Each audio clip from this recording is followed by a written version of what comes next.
Hello, I'm going to explain you how to enable the macros that are into your file.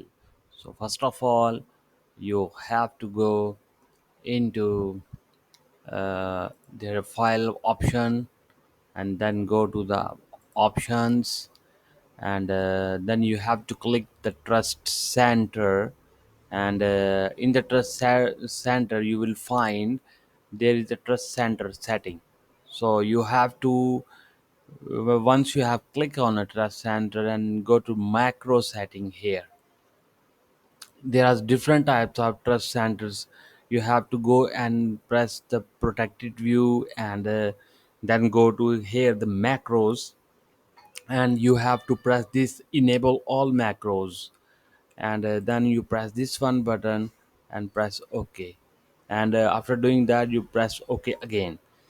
So now the macro is going to be work and enable. Okay, thanks for watching, and this is how you can edit the macros into your workbook. Oh, thanks.